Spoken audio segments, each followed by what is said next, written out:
Quick question. Do your end users always, and I mean always, without exception, work on company-owned devices and IT-approved apps? I didn't think so. So how do you keep your company's data safe when it's sitting on all those unmanaged apps and devices? 1Password has an answer to this question: Extended Access Management. 1Password Extended Access Management helps you secure every sign-in for every app on every device because it solves the problems traditional IAM and MDM can't touch. Check it out at onepassword.com/XAM. That's onepassword.com/XAM. Packet pushers.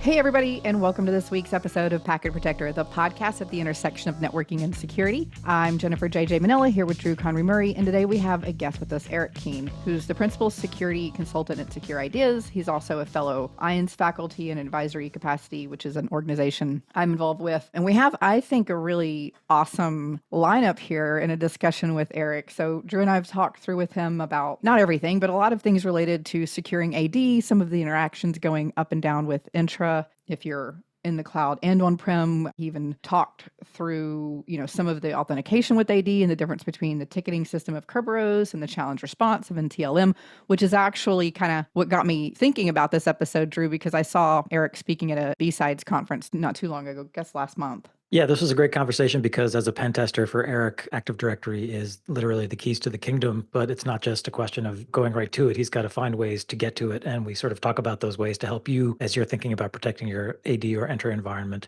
how to do that. So we get into things like privileged access management, privileged information management, and all kinds of interesting conversations. Hacking the knack. Hacking the NACs, network access control, which is somebody who's implemented NAC for over 15 years. Definitely well aware of many of the vulnerabilities built into various NAC platforms, but interesting novel approach to some of the stuff they've done there. We talked about when I use tiers, but he said compartmentalization of credentialing, like how is it appropriate to, break apart accounts on the account access, hardening and using multi-factor or, vaulting, brokered access, physical tokens. When does it make sense to do those things? And then we wrapped up at the end with a little bit about incident response as it relates to Active Directory when you're trying to recover from an attack. So we're covering a lot, Drew. Let's jump in.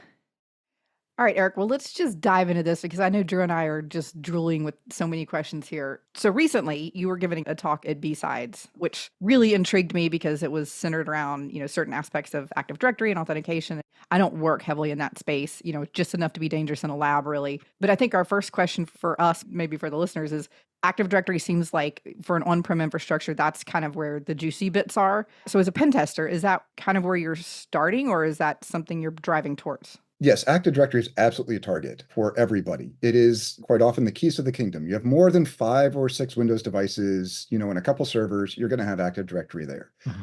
What makes it interesting is by default, even though, yes, there have been a few issues where there are, zero-day exploits or problems that need to be patched, AD is actually secure on its own. You need to have an identity. You need to have an account before you can start interacting with it. So at least a minimum level of security there. Yeah, can you dig into that? Because security by default and anything from Microsoft is not something I hear very often. You have to go there. We have to start with the Microsoft bashing. I do have to go there. I was biting my tongue and I'm like, is Drew going to do it? Is Drew going to do it? And he did it. I did it. All right. I have to counterpoint that a little bit. Microsoft, it has historically had issues with security. And in my opinion, a lot of that has to do with something that, Microsoft believes wholeheartedly in being able to have back support, right? Support the things forever. There's wonderful videos where you have a guy who starts with DOS like 3 something and then promotes it to Windows 95 and all the way up to Windows, I think it was XP or further, which would still let you continue on to almost 11. So they try and maintain that back portability. But recently they've begun to really hammer that down. There have been announcements over the last couple of years where they are just going to slash entire features and things that have been used in the background forever for Windows security and just remove them. They are definitely moving more to that secure by default design. Mm-hmm. But yes, there have been problems. When Microsoft started with AD, they really did have that idea of, all right, shortly after they first released it, I'll admit it, 2000 had a couple of issues 24 years ago, but they corrected that pretty quick. The idea is it's supposed to be that central repository. It is supposed to be the place where you can have your Windows systems, or if you want Linux and Macs and everything else, come to get basic information and let you log into other devices on the network. Mm-hmm. And so The domain controllers are hardened more than a normal server by default. Mhm. You can do even more than what Microsoft has, and there are some great hardening guides from CIS and other groups out there that you can apply to them that will help. But they are more secure than a normal member server and definitely more secure than a Windows workstation or client device. What happens, though, is that most people aren't Active Directory administrators. They are server administrators who do some Active Directory on the side or something like that. And people begin to ingrain problems in their environment. So it's not the domain controllers that are the initial problem. It's all those other systems and how people are logging into these other systems and what they're doing that start to really make the environment less secure. Your domain controllers are more secure, but still rely on the security of everything on your network, like your network in general, right? Sure. Whatever you have, the least secure device is going to be that problem that starts the downfall of your castle. And that's what happens. So when we're doing pen testing or we're thinking like an attacker, our goal is to get a foothold on your network somehow, and then begin to see what we can do to get credentials for Active Directory, get a user identity. And this is where, once again, we start seeing some inherent Windows functionality that begins to get us that information easier than maybe you want. And is this usually a user, a device, or some combination of those depending on the environment? It could be either way. So I like to say computers are people too when it comes to Active Directory. It's true. And a lot of people don't realize that. When you have a Windows device that is joined to Active Directory so you can log into it with your user ID, it has an identity. It has the ability to interact and start doing things as if it was a user. So if I can compromise a device because it's missing a patch or it's running a service in a bad way, like administrator on that box, very common misconfiguration, anything like that. Mhm. As soon as we own that device, we now have some access to AD. Hopefully we can't write to it, although we have had some wonderful situations where you find that one box that's been given the ability to reset passwords for people, and suddenly the environment's yours altogether, one stop. But typically it's just read access. That's what most people should have, is the ability to read information. AD is a directory. It's meant there to be read Mhm. so that you can find what you're looking for. Okay, so as an attacker, then your first goal is find an entry onto the network. You're not immediately driving toward AD, but you're looking for ways, hopefully, to jump to it, using other systems as intermediaries. Exactly. That is our goal. We absolutely want to get to AD. And sometimes during a pen test to try and save time. All right. Pen testing is expensive. There's no doubt about that. We want to give the best benefit we can for our clients. So what we will typically do at Secure Ideas is we're going to do two things at the same time. We're going to assume you've had a breach. Please give us a set of non-permissioned credentials. Give me a user ID that has no special benefits and a password for it, so we can start acting as if we compromise something, Mhm. but we're going to be trying to compromise at the same time. And that's not because we won't be able to do that second part. It's just trying to get through all of the finding the juicy bits out there as quickly as we can and moving to save you time and therefore cost. Okay, so you get the toehold as sort of the gimme, but then it's up to you to sniff the network or whatever to find ways to penetrate further. Exactly. I have to ask this at this point without being too specific, directly or indirectly, meaning you or somebody that you know of. What's the most interesting, entry or pivot point device or thing? This is an interesting one. So for me, my favorite attack that I love to do is all about leveraging an older authentication protocol in Active Directory in Windows. So really high, really fast, just to go through it, Microsoft has two main authentication protocols. One is Kerberos, and that is about passing tickets back and forth through the network. It's kind of like a passport system or driver's license. You aren't sending passwords or encrypted passwords typically. The fallback then is called NTLM. It's been around for a long time. It has problems. It's challenge and response. So anytime an attacker can relay NTLM authentication, they can pretend to be somebody else. Very common attack, one that we use all the time. And my favorite one that we have done is through a NAC device, believe it or not. So lots of clients have NAC. You plug in your device on the network and you don't get an IP address. So as an attacker, step one is I want to get on the network. So I'm going to go look at your printer.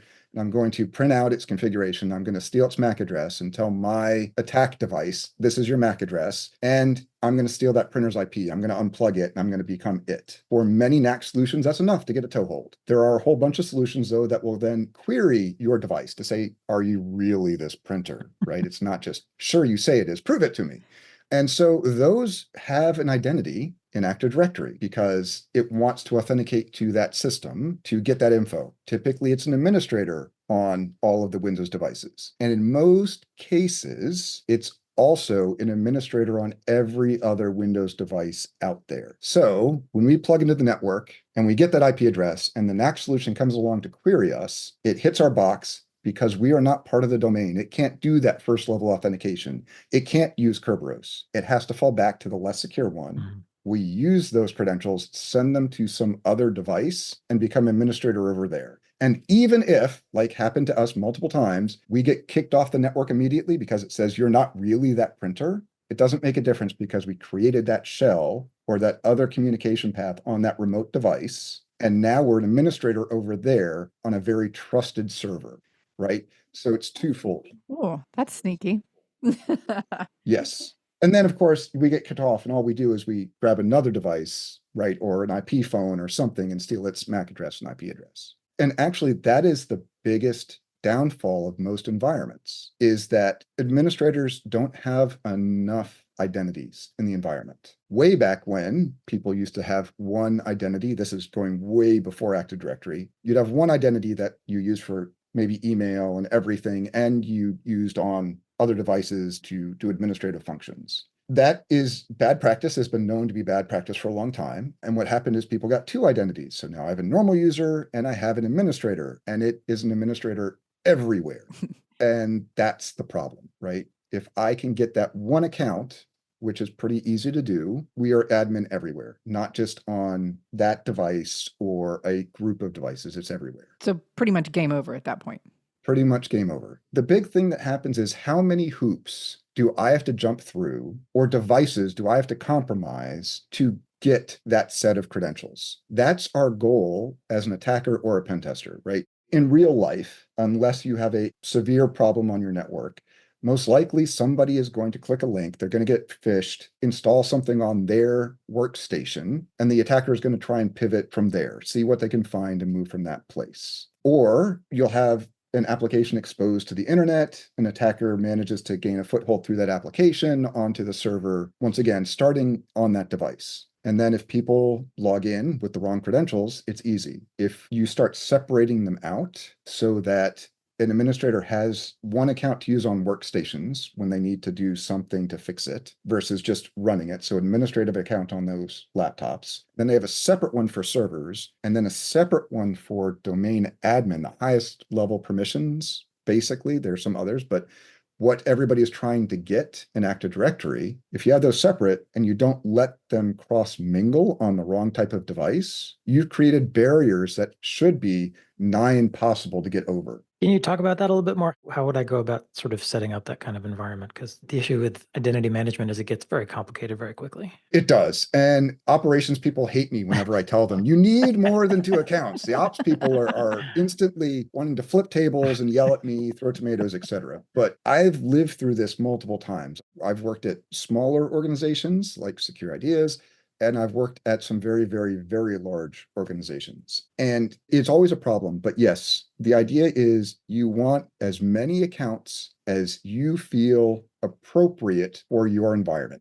I guess so. I feel like what you're saying is kind of counterintuitive because you said the problem was that I have, sort of, I am able to use this workstation credential, but then also a separate credential that gives me elevated privileges. Aren't I just making more of that problem if I have multiple identities? Yes and no. You are causing one problem where you as an administrator need to have knowledge of those different accounts, right? That's why everybody gets upset. But if I have a privileged account for workstations, and it can only be used on workstations, it can't then be used on servers, which are considered more sensitive and should be treated in a more secure manner, right? Okay. And then if I have a separate account that I can only use on servers, hopefully there's no way to cross from workstation to server. Okay. Then you have another one that you would use for managing Active Directory, and it would only be used on Active Directory servers or domain controllers. And then you have that barrier again, right? You have the wall or a moat separating those different levels of devices. So I shouldn't have a privileged credential that lets me have administrator or domain access on workstations and servers and Active Directory.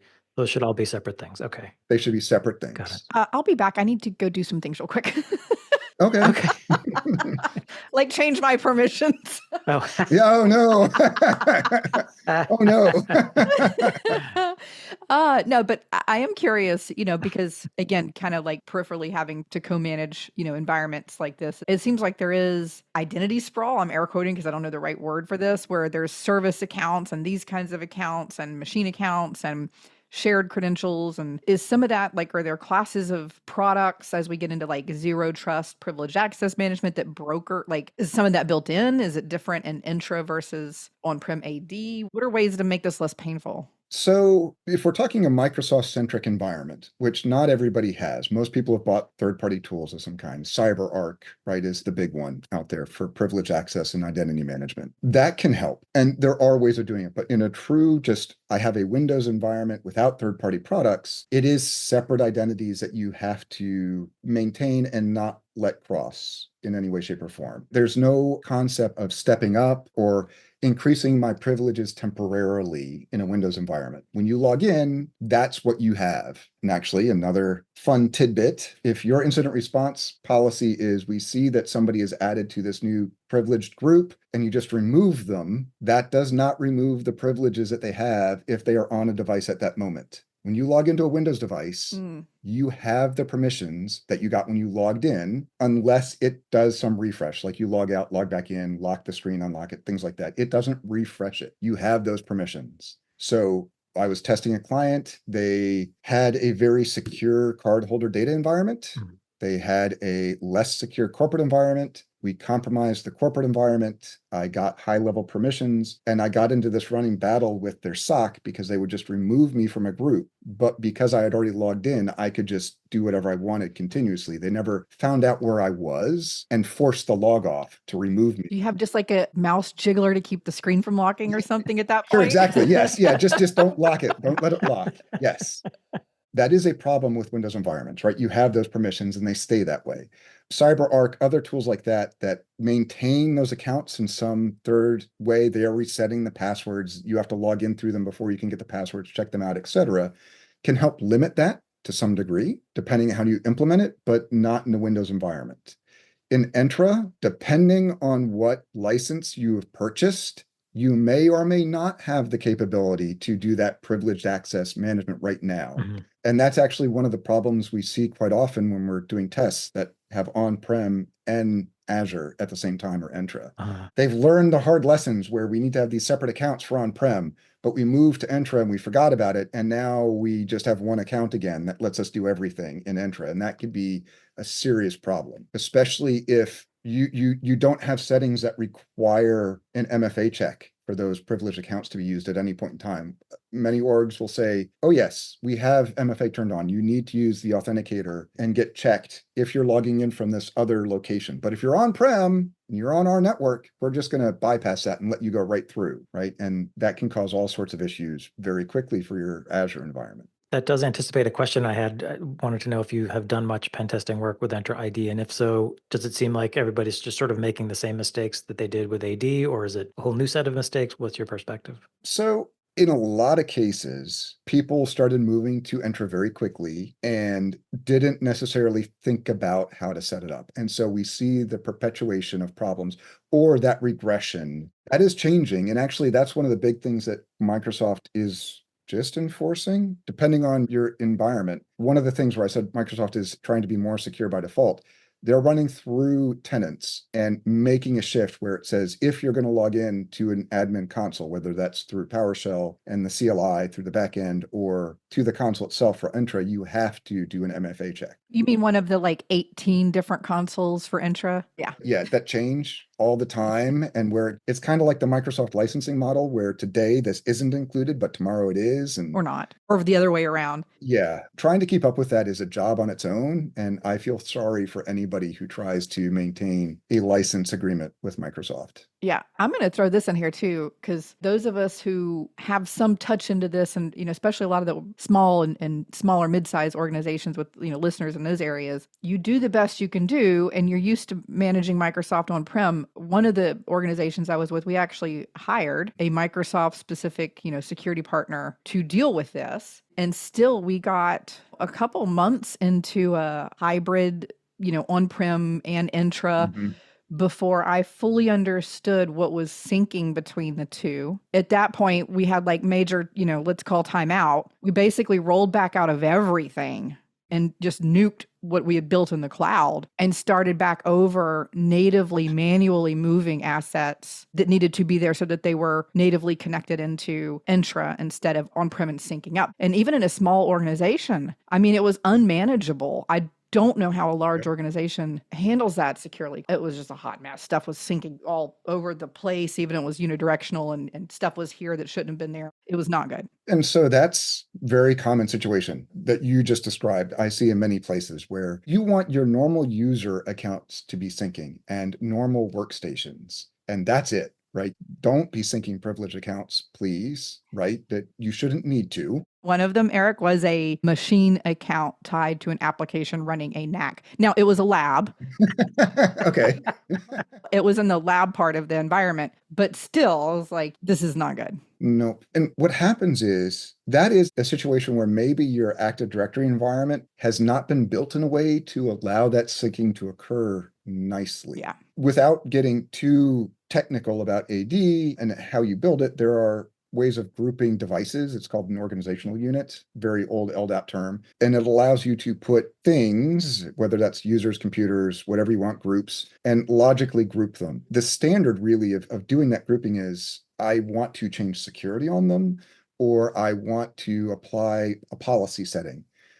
But that guidance isn't necessarily straightforward or stated in that way. And people build OUs for all sorts of reasons. And then you get Active Directory environments that you can't tell what is necessarily what or how it's supposed to be there. And everything's jumbled together. And then, yes, you start syncing everything because either a third party comes in and says, I don't know, let's just sync it all. It's okay. Or even the people who manage it don't necessarily know how to limit that, right? Just I only care about things in this OU, like my user accounts, or doing other things. OU is the simplest way of filtering, but you could do other things like special tags or information and attributes. But OU is the simplest way. And yes, suddenly you synced almost everything into Entra. And then if it's even worse for some people, you do self-service password reset, or you allow syncs to come back on-prem.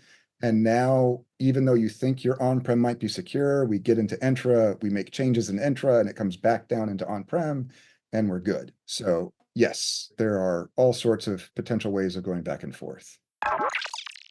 Let's pause for a message from today's sponsor, 1Password. Imagine your company's security is like the quad of a college campus. There are nice brick paths between the buildings. Those are the company-owned devices, IT-approved apps, and managed employee identities. And then there are the paths people actually use, the shortcuts worn through the grass to the actual straightest line from point A to B. Those are the unmanaged devices, shadow IT apps, and non-employee identities like contractors. And most security tools only work on those happy brick paths, but lots of security problems take place on the shortcuts. 1Password Extended Access Management is the first security solution that brings all these unmanaged devices, apps, and identities under your control. It ensures that every user credential is strong and protected, every device is known and healthy, and every app is visible. 1Password Extended Access Management solves the problems traditional IAM and MDM can't. It's security for the way we work today, and it's now generally available to companies with Okta and Microsoft Entra, and in beta for Google Workspace customers. Check it out at onepassword.com/XAM. That's onepassword.com/XAM. And now back to the podcast. So we've been talking about things like privileged access management, and I know Entra ID does support PIM, and maybe it is a license that you have to pay for. It is. Unfortunately, it's a P2 license for Entra ID. But I'm curious, in general, does something like privileged access management or privileged identity management make a pen tester's job harder? Or is it just like, well, we'll find a different way? It should. Or easier. Yeah, or easy. That would be bad. Yeah, as always, it's about how you put a product in. Mhm. Okay. And this is where, yet again, we see some common things that begin to lower the security in the environment. So we had a client, they were a financial services group, and we've seen it with other groups as well, not just financial services, but we've seen it all over the place where they introduce a vault for privileged access management, and you need to log into this vault, and it manages all the accounts for you. That's great. You have to realize, though, that you have moved your security from AD, right? Keys to the kingdom aren't here necessarily, they are, Yeah. but they're over here. Uh-huh. And if you allow users to just log right in, or not even log in because it's tied to AD again, which has happened, it's tied to AD, and I just get Jimmy's low-level account, and I just look at that vault over here, and it lets me in, and I see all of their credentials, you've weakened your security, right? Or if you let them log in without an MFA check, you have not increased your security, right? You've just shifted it off to the side and let me or an attacker become privileged with just normal user account again. So the key things, if you're going to do a vault of some kind or privilege access management, you need to be sure that it's not synced password wise or has MFA or some other check on it before they can log in and get to those credentials. And if you're talking about highly privileged credentials, my preference, and once again, operations people hate me when I say this, is I shouldn't be able to check that out on my own. There should be some workflow that says, I need my domain admin creds. Somebody else should approve it for me. That's a hard pill to swallow. It is. Because we're used to just having, root, admin, whatever credentials for everything. We move through our day and our work just willy-nilly doing stuff. But I think, the past several years have taught us that's just not okay. I think it's to protect the shift in how we're going to be issuing, credentials or accessing them and brokering them like that. It's not oh, you don't trust me, but it's to protect us just as much as anybody else, right? As much as the organization as well. No one wants to be picked out, even if the pen testers don't know or whoever. You don't want to be the credentials that cause the downfall of your environment, right? You don't want to be there. And I will tell you, reading it in a report is one thing. Oh, geez, they got those credentials. But if you ever get to do a pen test with a company that does something called a ride along or something where come on site, we'll work with you. And if we do something interesting, we'll show you. That is a eye-opening, visceral moment for people where the pen tester will show them the 3 things they did that don't seem that practical or possible. And suddenly they are the domain admin on that device, right? It's over. As a pen test, right, one way to prove that you have gotten these privileges are you add yourself to another group to see if they'll detect it, right? It's a blatant, we're here, have a nice day. But you don't need to, right? If that is what you are relying on to determine that an attacker has gained access to your environment because they added a new identity into that domain admins group, you're unprepared, right? That's just a nicety as a pen tester. As soon as I can become Jimmy, domain admin, I can do whatever I want as Jimmy, and you probably aren't auditing it well enough to know what's going on if all you're relying on is group membership changes. So I couldn't tell the difference between good Jimmy and evil Jimmy. Exactly. Yeah. Poor Jimmy. Poor Jimmy. I think one of the issues, though, is that when you add those kinds of additional controls, like somebody else has to sign off on this credential or this access, you introduce friction into workflow, and that tends to overwhelm people's desire to build a secure environment.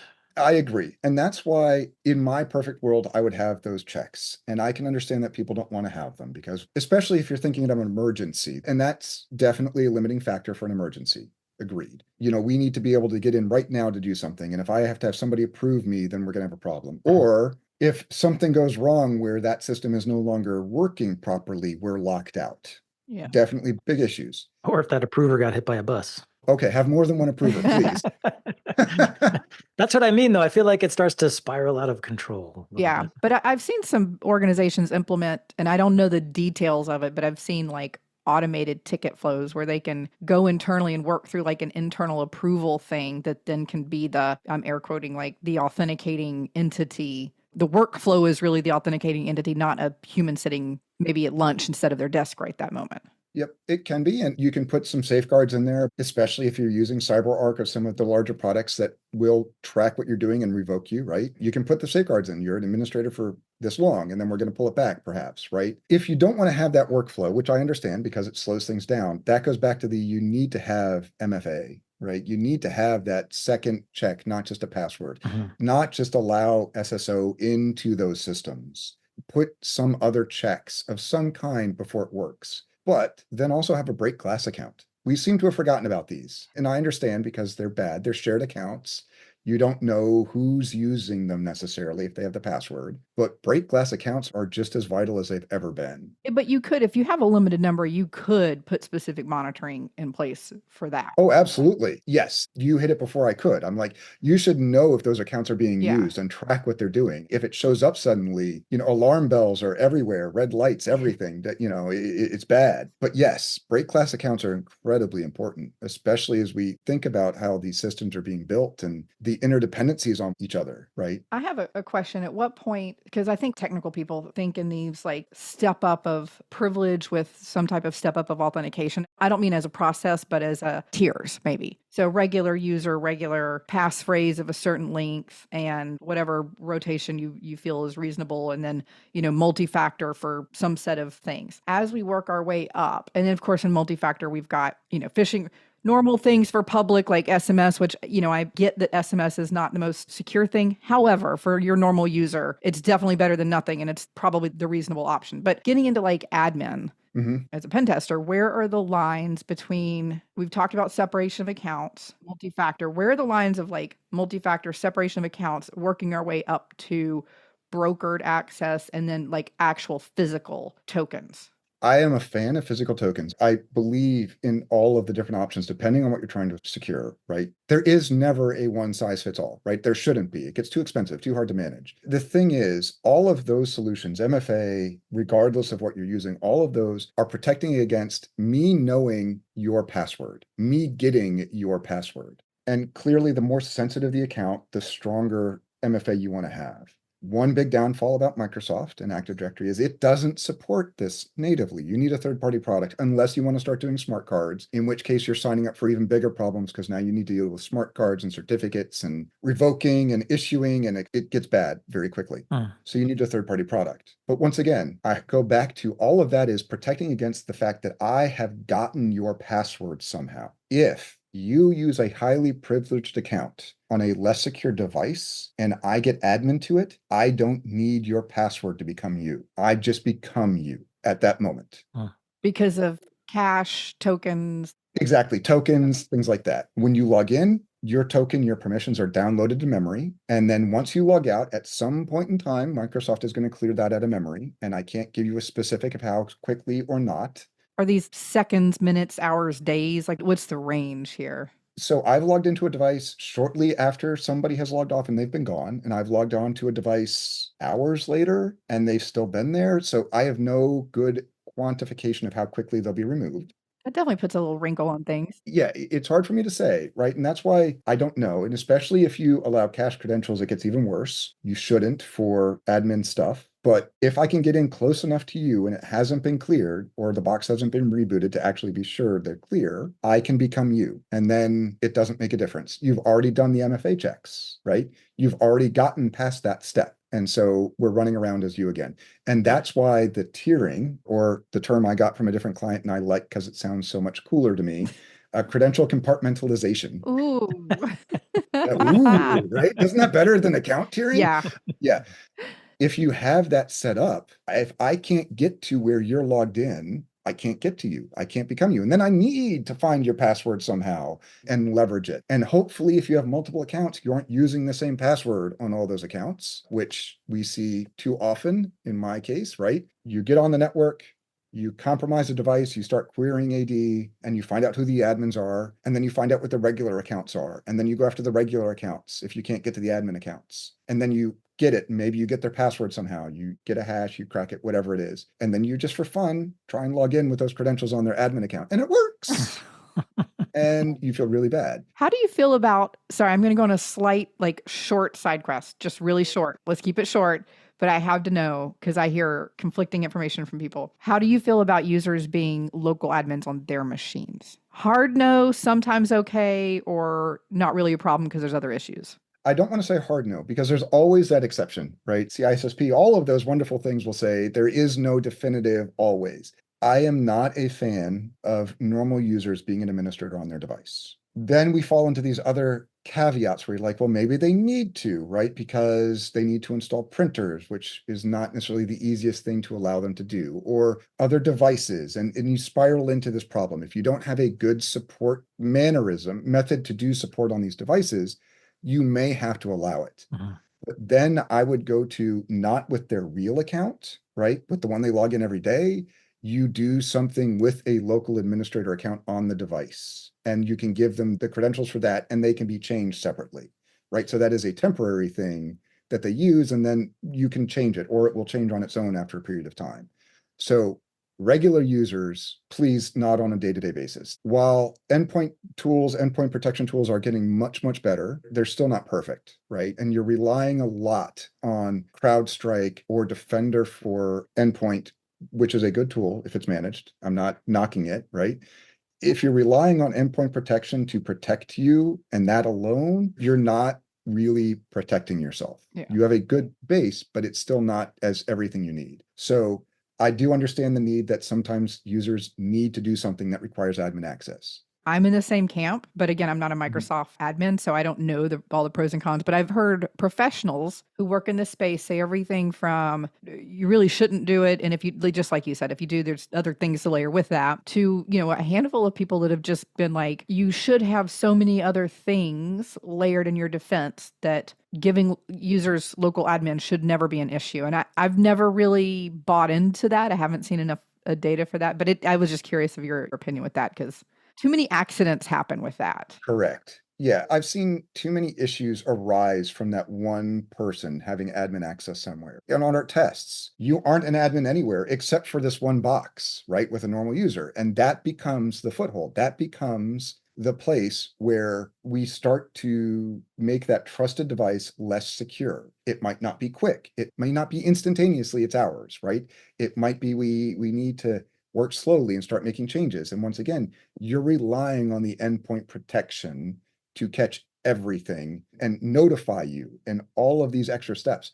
And maybe it does, but maybe it doesn't, right? It's that eggs in one basket idea. And I'm not a fan of that when I think about security. I like layers. I don't want to trust one thing or a layer of similar things maybe to do it. You like compartments. I do, especially with my credentials, right? Yes. We've been talking sort of about technical techniques.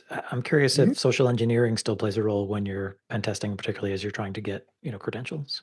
Yes and no. From a pen test perspective, I am not a fan of doing phishing exercises or even spear phishing Mhm. for a couple of reasons. One, we're testing one of two things when we do this. We're either A, testing Proofpoint or other tools, Google, Defender for the cloud, whatever. We're testing those tools on catching us as being malicious and marking us as spam, or we're trusting that all of our users are absolutely able to pick a fish all the time. Mhm. We know this is false. Okay. I guarantee option B is false. And it's not because they're intentionally clicking links, right? There are too many good templates, too many good ways of building a fish that people will do it. People are going to click the link. Okay. We have trained everybody to click links, right? Hey, it's time for you to sign up for your benefits. Go here, right? Right. Click the link. Here's the ticket today. Here's the link to the ticket. We are training our people to click links. It's going to happen. Yeah. So then what you're paying a pen tester is to try to bypass one of these tools that do their jobs very well. That, in my mind, is not a good place to spend your money during a pen test. Mhm. So then you're like, okay, let's allow you through those controls. And then we go back to option B, right? So phishing is absolutely a big entry method. Absolutely. It depends on what controls you are trying to validate. If you want to validate, we have all these controls that don't allow outbound communications, that we want to make sure endpoint protection is going to somehow find those communication paths, right? Those C2 frameworks.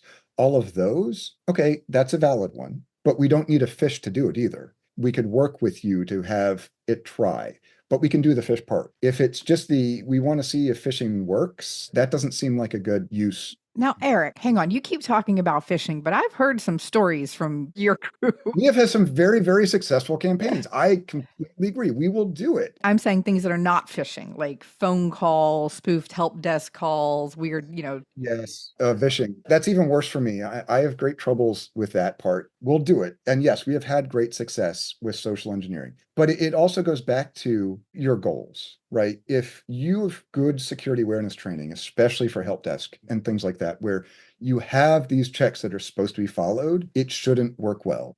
like don't let the level tier 1 reset an admin account. Right. Yeah. They shouldn't have that capability to begin with. Okay. That goes back to the compartmentalization thing again altogether, right? We blur the lines of who's supposed to be able to do what. Your tier one help desk should be able to help a normal user, but they should not have the ability to reset a, highly privileged account, right? Maybe not even their own. We're both on the help desk. I shouldn't be able to reset your password. It takes somebody with more permissions to do that if necessary. So social engineering is absolutely a valid tactic, but it's wetware versus your other controls, right? If you want to see how those other controls can do against it, let's talk. Absolutely. But I would rather you focus our efforts on other things than that aspect if there's questions about your environment at all. Before we wrap up with the last piece, I have to tell you that I just, while you were answering that, asked ChatGPT about other futuristic ways, other phrases for compartmentalization. And it came up with cyber segmentation matrix and a hyper partitioning architecture. Oh, man. Ooh, those are also nice. I feel like we should just lick these before Gartner gets a hold of them. Oh, modular shielding. Ooh. Dang, that's some good marketing right there. Yeah, so Eric, we've taken up a lot of your time and we appreciate it. There was something that we had been talking about as we prepped for the show together that you just wanted to mention to folks, since we are talking about Active Directory, Entra ID, essentially identity management systems, that if the worst happens and you are in some kind of recovery event, things you should be thinking about in regard to AD or Entra. Oh, absolutely. So yes, ransomware is there. It's going to be here for a long time. It's affecting people. It's in the news all the time. And one of the common questions that we get when we're doing a pen test or we're talking to people is, how can we be sure we're ready for ransomware? There's two parts to that. Number one, the recovery part, very important, and the focus of your question. So what we see typically when we're talking to people about the recovery strategies are they have great recovery strategies for their applications.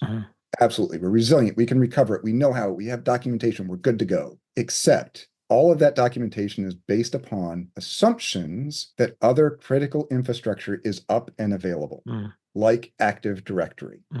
If your Active Directory goes down, you as an organization, whoever your business continuity people are, the high level recovery strategy needs to have some way of knowing the steps to get your critical infrastructure back online and what the order is. AD has been around for 25 years, plus or minus a little bit, depending when you put it in, right? And it has become the de facto on-prem authentication source, even for network logins, even for everything, right? It's all coming to here. You're using, Radius, TACAX, things like that, but it's going back into AD, right? Yep.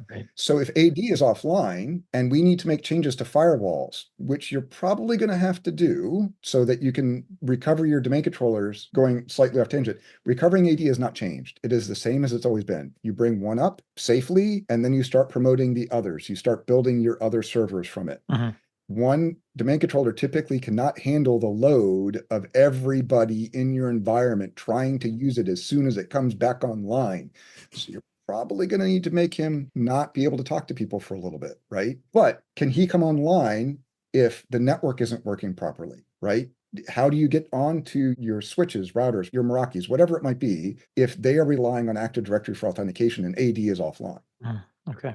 Right? But it's everything, that holistic strategy for a business of how do we get our critical infrastructure back online so that we can bring our apps back. And if every recovery is just based on the app can bring itself back, you're missing something and you might run into serious issues. So fold AD into your planning and testing. Yes, absolutely. And that is a difficult prospect. Anybody who's done any AD work is going to be yelling at me saying, how do we test this? It's not easy. Quite often it's building a separate environment and restoring in there and making sure you can get it back. But it's not just the restoral of AD. It's, once again, me as an AD administrator, what do I need online for me to be able to recover AD? I need to have a network, self-explanatory. I need to be able to get up to my backup solution. And in the middle of an incident is not the time to try to figure this crap out. No. I remember when we used to have CMDBs, but they've evolved into, other things. And you had all of the interdependencies of layer 1 up through layer 7 in an environment. So you knew all of the pieces, parts that had to feed in. And JJ, I want to know where you worked. So you had all that information. There's too many places I go. They don't, right? Those first two steps in CIS. OCD over here. Okay. You put it in. All right. Oh, yeah. I've never walked into a customer site that had that. No, because people don't like the D word. Well, documentation and or diagrams. No. Documentation is afterthought. Yeah. Yep. But know what's on your network. Know what's on those devices that's on your network. Step 1 and 2 for any security framework you want to use, right? Those are quite often missed. I have too many good stories of people saying, oh, yeah, we do vulnerability management. We're set. And we go on and we find these 5 other devices out there. And they're like, what are they? And we're like, I don't know, but it let us give everything we wanted over here, right? Or, hey, did you know it's already compromised? That's always a hard conversation to have. We were too late. Somebody was here before us. Not the virgin sacrifice anymore. So really, once again, for recovery, have that big plan, know what you need, how that all builds upon itself, and be sure that's taken into account for your recovery of those apps to meet those timelines to bring them back, right? They have very tight timeframes for your critical apps, and they probably aren't thinking about worst case scenarios. So, Eric, we got into a lot of stuff, and I appreciate your time with us. If folks want to get more from you or connect with you online, where can they find you? Are you up to anything else besides doing all this goodness?